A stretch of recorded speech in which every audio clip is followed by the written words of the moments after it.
Hello everyone, today we'll talk about chapter 13. Okay, so in this chapter, it related to the cost of production.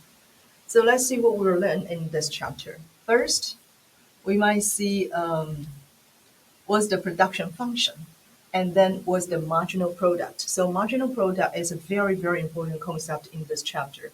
And then we would like to learn how marginal product related to production function. And then we'll move on to talk about different type of the cost. So how are they related to each other and how are they related to output? Then we'll move on to talk about how are costs different in the short run and in the long run.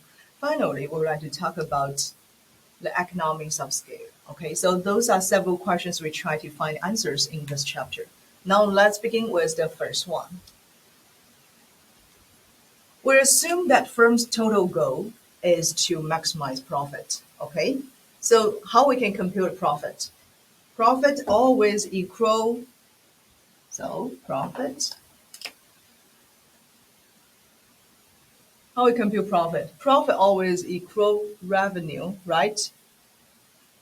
Subtract cost, right? So this is the way that we can get a profit. So profit will equal total revenue subtract the total cost. The total revenue will be the amount that a firm receive from selling the product, right? And then the cost will related to the market value that inputs that firm will use to produce the product. Okay, so those are the things that we can compute for the profit. However, after we learn opportunity cost, then this cost is no longer the explicit cost. We'll also talk about the opportunity cost. Therefore, in economics, okay, cost is divided into two parts. One is explicit cost. So those explicit costs are tangible or out-of-pocket expenses, such as wages you need to pay for the workers, right? The utility bills, the food costs, etc. Okay. And what about implicit cost? So implicit cost actually related to the opportunity cost that we already learned in chapter 1. Okay. So the opportunity cost of capital, those capitals are owned by yourself. You can think about you have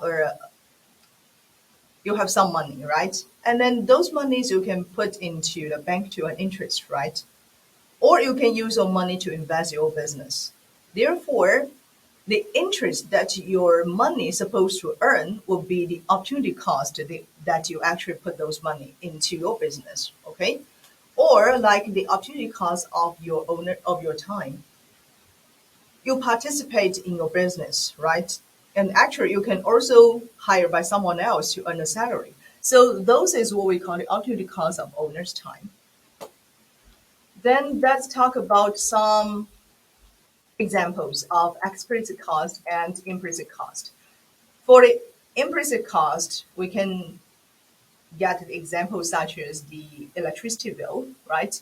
The advertisements on the social platforms such as Facebook or like YouTube, right? Or like employee wages. Those are out-of-pocket costs.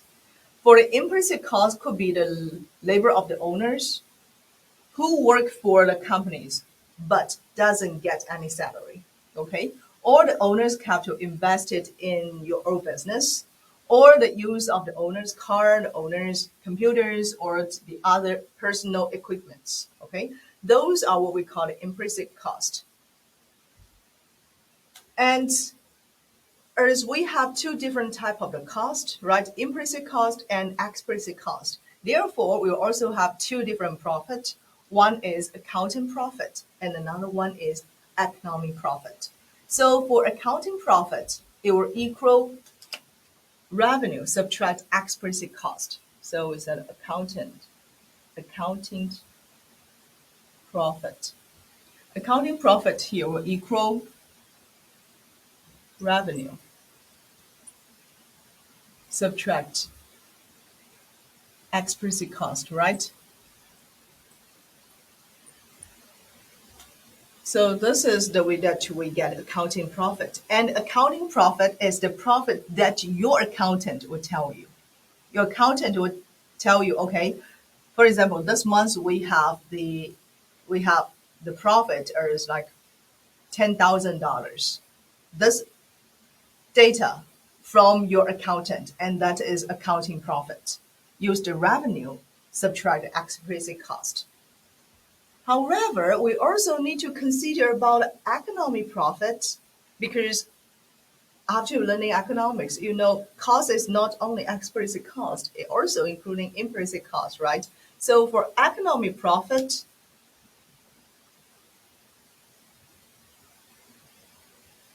it will still equal revenue, but it will subtract explicit cost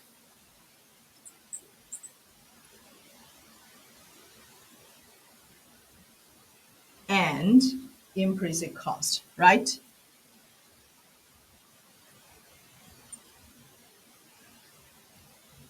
So this is economic profit that you actually need to care about. Your accountant will only tells you accounting profits because your accountant doesn't note implicit cost. However, as the business owner, you also need to consider economic profit. And based on these two type of a profit, can you tell me some differences between accounting profit and economic profit? We actually can get the economic profit is just equal, see here, the economic profit will just equal accounting profit subtract implicit cost. Okay, so use this accounting profit subtract implicit cost,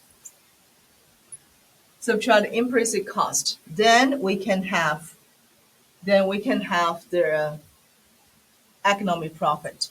Okay, so this is two type of the profits related to two type of cost. Now let's move on to look at one example.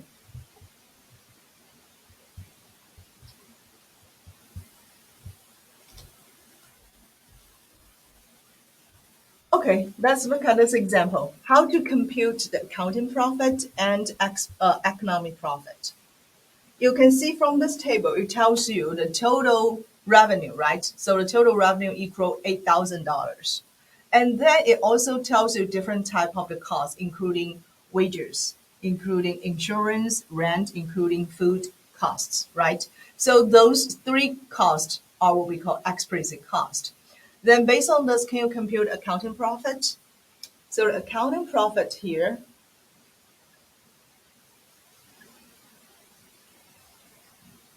accounting profits here will just equal revenue, $8,000, right?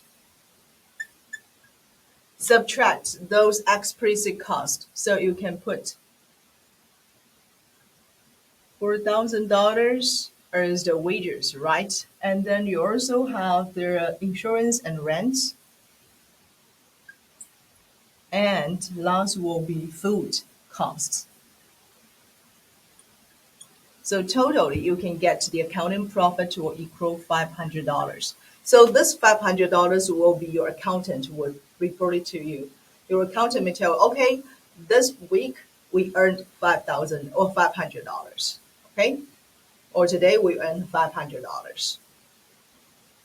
For yourself, you know your own opportunity cost, right? You put your own time, you put your own capital, right? So you can see the opportunity cost of owner's time was $300.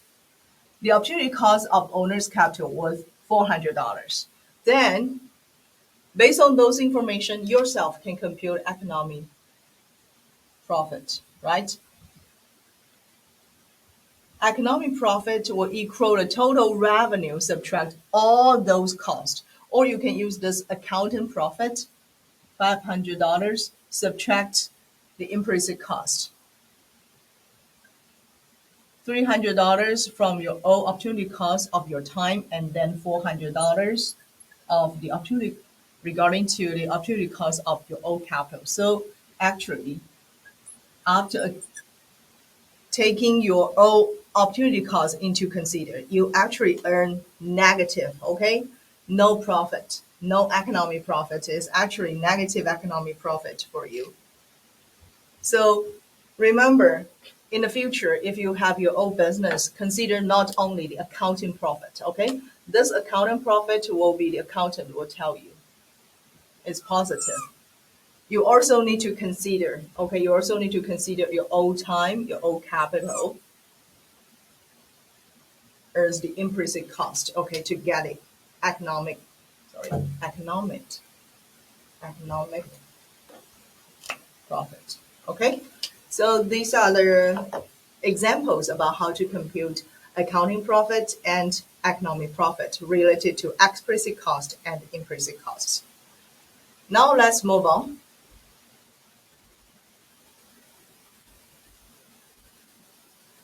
This is show you what we have here. Now let's just think about one question. So think about you read a story about a company, okay, and this company earns $100 million last year, okay, and then there is a forecast, okay, there is a estimation for their profit in this year will increase to $150 million. A friend pointed out that there are 50% increase in profit and ask you, you also need to invest, okay?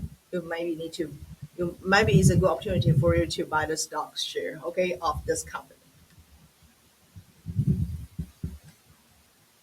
Because you are not quite sure about this opportunity, so you ask friend how big this company is. Okay, so friend enthusiastically, okay, tell you that this is a very big company with its assets, okay, nearly $10 billion.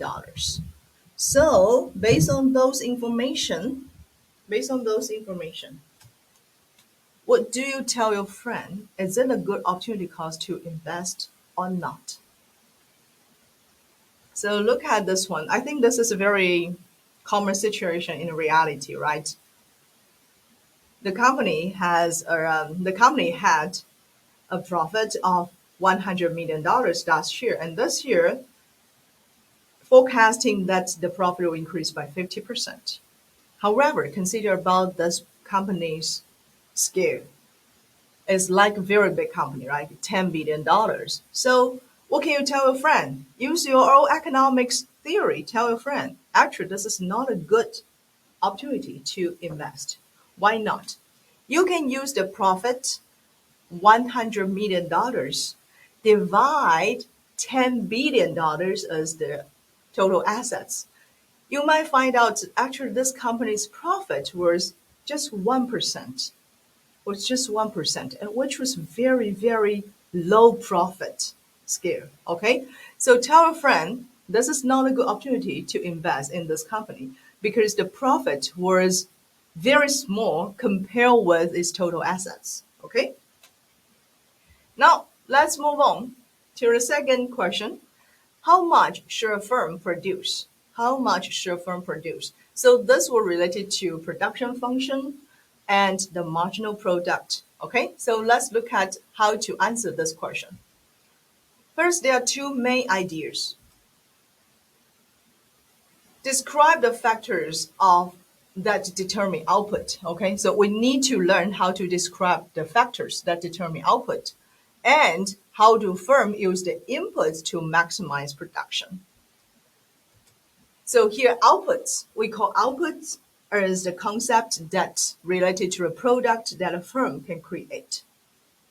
And factors of production, so you can see we have two different concepts. Okay, the one is output. So output measures the production that a firm can produce. And then another is input, right? So inputs means the resources used in production process. In economics, we don't call it input directly. It has a fancy name, okay? We call it factors of production.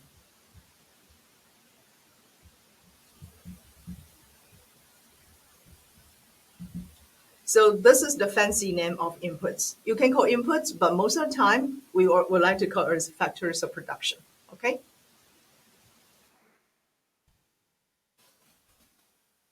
Now let's look at a production function. So production function describe the relationship between inputs and outputs. And we can see one example about a production function in McDonald. Okay, so in McDonald, we assume now the size of a restaurant, capital, and the other facilities, okay, are fixed. So this is one of the most important assumptions here. We assume the size of the restaurant, the capitals, and other facilities in that restaurant are fixed. What happened to the output as the manager hire more workers? So you can see only one can change. There is only one variable can change, which is the number of the workers that McDonald can hire, right? And then we want to ask this type of question. What happens to output as the manager hire more workers? Do you think hire more workers will bring more output? So think about you are in a kitchen. The kitchen is fixed with fixed facilities like the ovens, the microwaves, and then the other things, okay? All fixed. Hire one first. If there is no worker, then there is no outputs, right? Hire one more worker, then there is more outputs. However, think about if you hire more and more workers in that kitchen, the kitchen area is fixed, right? But if you hire more and more workers, actually it will reduce the efficiency, right? Because the kitchen will become crowded, right? So this will be the things that the manager need to consider. What's the appropriate number of workers that McDonald's should hire? And that will be related to marginal product. So this is a very, very important concept, okay, marginal product. Marginal product measures the change in output associated with one additional unit of input. Marginal product related to, let's say this is the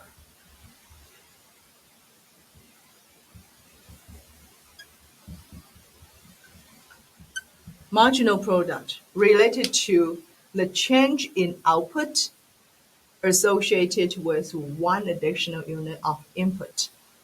So let's see how to compute a marginal product. If McDonald hired one more worker, his input will increase by marginal product of labor because we hire one more worker. So this is what we call marginal product of labor. If you use one more capital, then we would like to say the marginal product of capital. But here we relate it to workers, right? So we will pay attention to marginal product of labor. The marginal product of any input is the increase in output arising from an additional units of that input, holding other things being equal. So for that example, I told you that assumption was very important, right? Because we holding the other things being equal, like the size of the restaurant, the capitals, the facilities of the restaurants, all fixed. Only one variable can change, will be the number of the workers, right? So from that way, we can compute marginal product of labor. So the notation here, we use delta represents for the change, okay? So we would like to say marginal product, I always abbreviate it as MP, okay? And if it is MPL, marginal product of labor, will relate it to the change in output. We use Q as output, right? The change in output divide the change in the number of worker, okay? So we use the change in output as delta Q, and delta L represents for a change in labor. Therefore, we can get the marginal product of labor, MPL here, will equal delta Q, the change in output, divided the change in labor. Understand? So let's look at one example. Originally, okay, if there is no worker, then there is no output. So you can see the first column here showing the number of the workers, right? The second column here shows the total outputs. And then the third column here shows the marginal product of labor. So you can see, just look at the first row. No worker, no output, right? So there is no marginal product of labor. Hire one worker. Then we have the total output increased to 5 units, right? So from here, can you get a marginal product of labor for that worker? We use the change in output equal 5, right? And then the change in worker equal 1. So we can get the marginal product of labor for that worker is 5 units. Okay? Then see if McDonald decided to hire one more worker, then the total workers of number here become 2, right? And we also see that the total output increased from 5 units to 15 units. So can you get the marginal product of labor for the second worker? Of course you can. Change in output equal 10, right? Divide the change in worker equal 1. Therefore, we can also get the marginal product of labor for second worker equal 10. And then managers decided to hire more workers, right? So you can see the number of workers increased to 3. And then what happens to the total outputs? The total outputs increase from 15 to 30, right? So you can also get the change in outputs. The change in outputs now equal 15 units, right? And then you can also get the change in labor equal 1. So 15 divided 1, you get the marginal product of labor for the third worker will equal 15, right? Etc. You can see if managers decided to hire one more worker, then there are 4 workers totally, right? And you can also get the total outputs increase from 30 to 42. So from this one, can you tell me what's the marginal product of labor for the fourth worker? The change in output divides the change in labor, right? And then the change in output will equal 42 subtract 30, right? Divide the change in labor, 4 subtract 3. So totally, we will 12 divided 1, right? So we can get the marginal product of labor for the fourth worker will equal 12. Will equal 12. So etc. You can compute the marginal product of labor for all the other workers, until you can see if the manager hire 9 workers, what happens?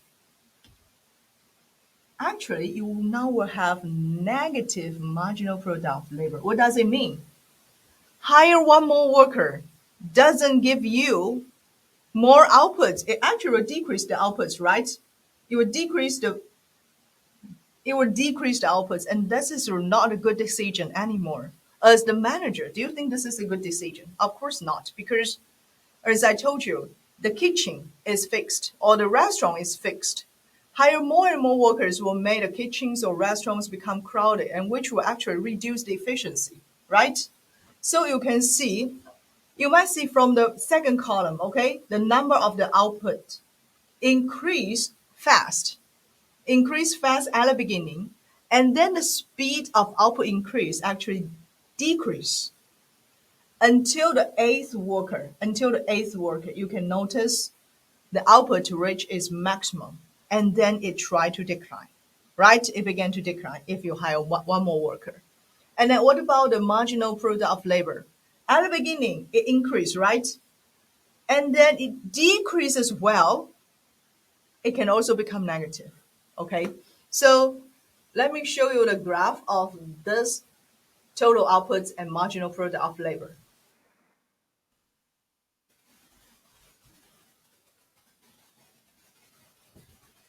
So look at this one. So probably it will not show it clearly, okay? But you can see here the vertical axis, okay? The vertical axis will be the marginal product or output. And then the horizontal axis will number of the workers. So you can see at the beginning, increase. And then you can see in the second part, the marginal product of labor decrease. And the speed of the total outputs actually increase slower, right? And in the third part, you can notice now the marginal product of labor even become negative, right? And the total outputs reach its maximum and then trying to decline, okay? So these two are related. The first part of, so this one were related to the total outputs and this one were related to the marginal product of labor. You can see at the beginning, the outputs increase fast, and then the marginal product of labor positive. increase fast, right? In the second part, you can see the total outputs increase slowly, right? And actually, when it increases slowly, you can see the marginal product of labor actually decrease, right? After the marginal product of labor reached zero, then the total outputs reach the maximum. After that, when total outputs decrease, marginal product of labor become negative. Okay, so these two graphs were also important because show you the relationship between the total outputs and marginal product. So this is what we say if you look at a graph, okay? If you look at a graph, let me draw you again the marginal product of labor.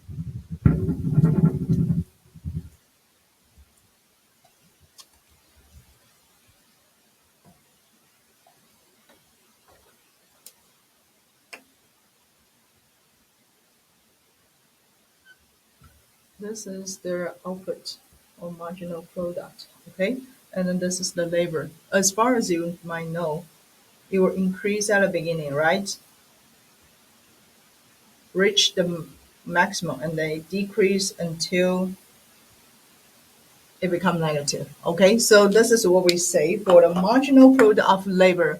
It always have the rule called diminishing marginal product of labor. Okay, so this is the rule because it finally will decline. This is what we call diminishing.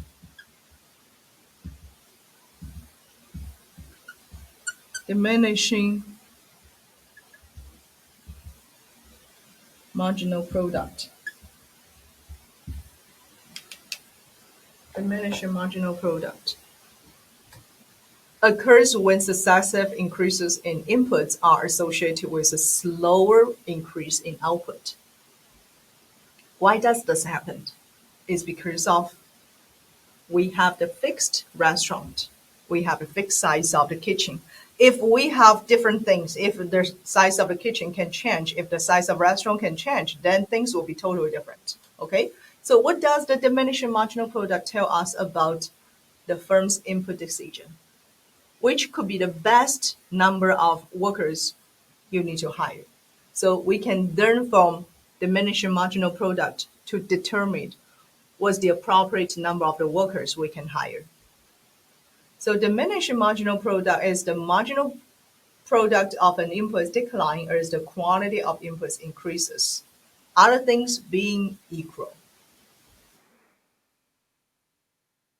And this is what I just want to show you. The marginal product increase at first. Once it reached the peak, then eventually it will decline. Okay, eventually it will decline and even become negative. So you can see when it becomes zero, at this point, from the graph, you can also see the output. The total outputs reach the optimum, reach the maximum. And when the marginal product become negative, then the total outputs actually decrease. So let's see one practice question. The total outputs of 7 workers is Q equals 70, okay? The total output of 8 workers, we have Q equals 72 or 82. So what's the marginal product of the 8th worker? Can you compute the marginal product of the 8th worker? So this is the formula for us to compute marginal product, right? This one, marginal product of labor. So we need to get the change in outputs, right? The change in outputs, delta Q, will equal 82 subtract 70, right? Originally, 7 workers, we have 70. Increase 1 more worker, then we have 82 units of the outputs. Now the change in labor will equal 8 minus 7, right? So equal 1. So finally, we'll get this one 72. No, 72. This will be 12 divided by 1. So what's the answer here? A, B, C, or D? Whereas I just compute option A is correct. 12. Okay? 12 is correct. Now let's look at why marginal product is important. Do you still remember what we already learned in chapter 1? I told you that rational people will think at margin, right? People will not make decision if the marginal benefit less than marginal cost, right? So we will make decision if and only if marginal benefit larger than marginal cost. So when McDonald's hire an actual worker, we know that the cost will increase by wages that the manager should pay for that worker, right? So that worker, we have their marginal cost. Hire one more worker, we need to pay actual cost, right? So that will be the marginal cost. And then we also know that the total output will increase by marginal product. We have the marginal product. So as the manager, we need to think about if hire this worker, the marginal benefits larger than marginal cost, then it should be a good way for me to hire one more worker, right? If marginal benefits less than marginal cost, then stop hiring, okay? So compare those can help McDonald's decision whether it should hire that worker or not. Now let's look at the example will show you diminishing marginal product. See, this is the garbage truck, right?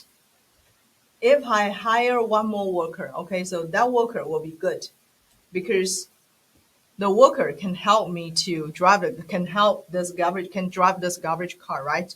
And if I hire one more worker, I think that's also okay because one more worker can help to maybe to look at the south side of the road, and then another worker can help me to look at the north side of the road, right? So we can still work together as a team. But if you hire more and more workers and just have one garbage car, what will happen? It will actually reduce the whole efficiency of this garbage truck, right?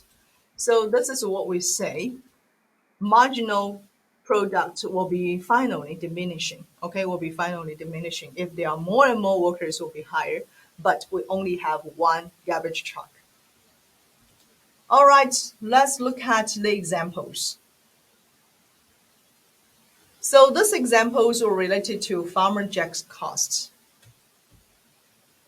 We assume that Farmer Jack must pay $1,000 for the land, okay, regardless of how much the wheat he grows. If there is no wheat grows, he still need to pay $1,000 for the land. The market wages for farm workers now is $2,000, okay, per worker. So Farmer Jack costs are related to how much wheat he produces. Let's look at the table, okay, showing the cost. You can see the first column shows the number of the workers from 0 to 5. The second column shows the number of the outputs, the bushels of the wheat from 0 to 3,000. Now, the cost of the den. Can you tell me the cost of the den? Regardless of their outputs, the cost of them will be always $1,000, okay? So always be $1,000, no matter how much wheat produced. Then the cost of the labor actually related to the number of the workers, right? So if there is no workers, which means there is no cost of the labor, right? And if there are one worker, then Jack need to pay $2,000, right? If there are two workers, Jack need to pay $4,000. And if there are five workers, then Jack need to pay $10,000. How can you get $10,000? Because each worker costs $2,000, right? So it's 2,000 times 5 to get $10,000. Then finally, you can get the total cost, right? The total cost will equal to the cost of the land plus the cost of the labor, okay? So you can get the total cost showing on the last column. Now you can see from this table, the cost of the land always fixed, right? The cost of the labor is variable, right? Because it's related to the number of the workers. And then the total cost is just the summation of the cost of land and the cost of the labor. So first, let's see. You can draw the total cost curve, okay? So this is the way that you can get the total cost curve, okay, based on the given information. So you can see the horizontal axis measures the quantity of the wheat. And then the vertical axis measures the total cost. Okay, so from here you can get the total cost curve. You can also get the marginal cost. So we already learned the marginal product, right? Then how can we get the marginal cost? So marginal cost here, marginal cost, we always call it as MC, okay? Related to increase the total cost related to the outputs, the change in output. So MC will equal the change in the total cost divides the change in output. Okay, so this is the way that we compute for total cost. And based on this information, we can get the marginal cost curve. If there are if there are 0 bushels of the wheat, total cost still 1,000 because 1,000 comes from the cost of land, right? And there is no marginal cost related to no output. However, if outputs increase to 1,000, so here we have the change in output equal 1,000 subtract originally 0. Okay, so we have 1,000 is the change in output. How about the change in total cost? The change in total cost will equal $3,000 subtract the original 1,000. So we can get the change in total cost equal $2,000, right? Then based on this, we can get a marginal cost equal $2,000 divide 1,000, which will equal 2, okay? So this is the way that we can get the marginal cost for the first one, okay? So when the quantity increase from 0 to 1,000, we get the change in total cost equal 2,000, then we can get a marginal cost equal 2. And similar, when the change in outputs increase from 1,000 to 1,800, we can get the change in outputs equal 800. And then we can also get the change in total cost equal 2,000. Then we can get the marginal cost equal $2.50, etc. Okay, we can get the marginal cost. So let's see the last. So for the last row, okay, we can get the change in output equal 3,000 subtract 2,800, which will be have the change in output equal 200, right? And then the change in total outputs equal $2,000. Then we can have the marginal cost equal $10, okay? So from here, we can also see the marginal cost usually increases as output increases. In this example, okay, only in this example, okay, in this example, we can see marginal cost increases as output increases. So this is the marginal cost curve. Okay, you can draw this marginal cost curve based on the first column of the quantity and then the last column of marginal cost. Then we would like to say why marginal cost is important. Because Farmer Jack we assume he's rational, right? And then he wants to maximize his profit, right? Therefore, to increase the profits, he also needs to determine how much to produce, right? How much to produce. And this should related to the marginal cost and the marginal benefit, right? So to find the answers, Farmer Jack needs to think at a margin. Think at a margin. So if the cost of additional weight, which is the MC, right, marginal cost less than the revenue he can get from selling it, then Jack's profit increases if he produces more. Make sense or not? If the cost is smaller, then the additional revenue for that person can bring to Jack, then Jack can definitely hire one more worker or he can definitely produce more, right? So this is what we say why marginal cost is important.